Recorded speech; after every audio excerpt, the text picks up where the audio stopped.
Excuse me? Eto ba yung bahay ni Jenny Sikat? Kasi sabi dun sa palengke, dito ko daw siya mahahanap. Dito nga. Anong kailangan mo sa kanya? I'm Anya Bravo from Astra M. Meron kasi kaming binubuong P-pop girl group sa loob ng reality show and gusto ko siyang ipagpaalam sa nanay niya. Ako. Ako ang nanay niya.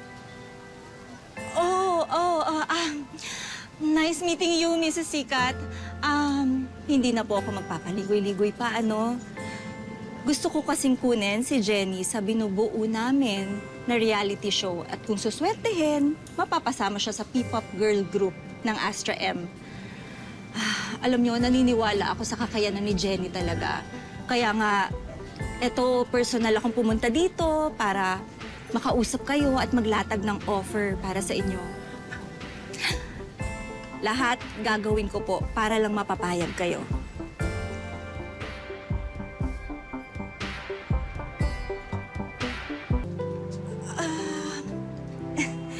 Actually, hindi po. We heard her sing. And napanood namin yung dati niyang video. Bagay na bagay siya sa project na binubuo namin ngayon. Oh, hindi pala nag-audition, hindi walang interes. Baby ko naman, ba't ka naman tumatanggi? Di ba pangarap yan ng anak natin? And this is her chance to make it happen. Oh. Kung financial aspects po yung pinoproblema nyo, nako, Mrs. Sikat, huwag kayong mag-alala. Kami na po yung bahala doon. And meron siyang weekly allowance na matatanggap from us na pwede niyang maipon. Ngayon naman po, kung pag-aaral niya yung pinoproblema niyo, well, she can continue her studies online. Alam niyo, ang laki po talaga ng potential niya. Baby ko, ayan oh. Ayos na. Okay naman pala eh. Hindi. Hindi. Dahil alam nating pansamantala lang yung mga ganyan. Walang kinabukasan dyan.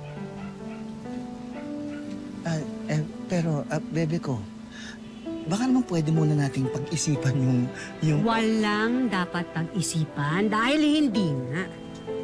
Huwag ka namang pumilit kung ayaw mo mag-away tayo. Pwede ka na umalis.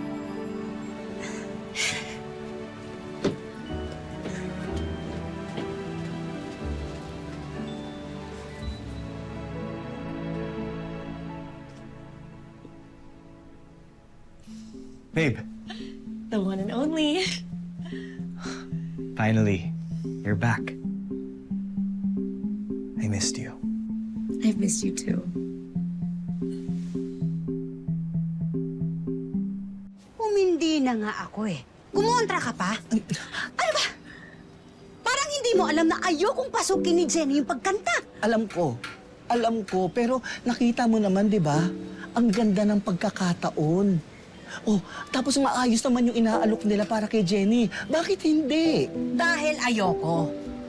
At itong Jenny to naman, akala ko talagang tatalikuran niya na yung pagkanta. Tapos, Hindi, teka lang, Minchi, Na-discover si Jenny. Hindi siya nag-audition. Magkaiba yun. Ito na ang pagkakataon na yung lumalapit. oo, dahil pumunta siya sa isang lugar na may pagkakataon. Hindi siya dapat nagpunta ron. Minchi, pagkakataon ni Jenny na maging maganda yung buhay niya habang tinutupad niya yung pangarap niya. Bakit ba pinipigilan mo si Jenny na gawin niya yung gusto niya? Huwag kang makialam sa kung ano ang gusto ko para kay Jenny. Ako lang ang nakakaalam kung ano ang nararapat para sa anak ko.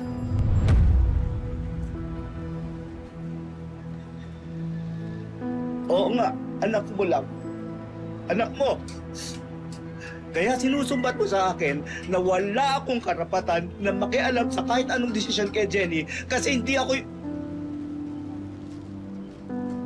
yung tatay niya. Alam ko naman yun, Michi. Huwag mo naman ulit-ulitin sa akin yun. Alam ko naman kung saan ako lulugar eh.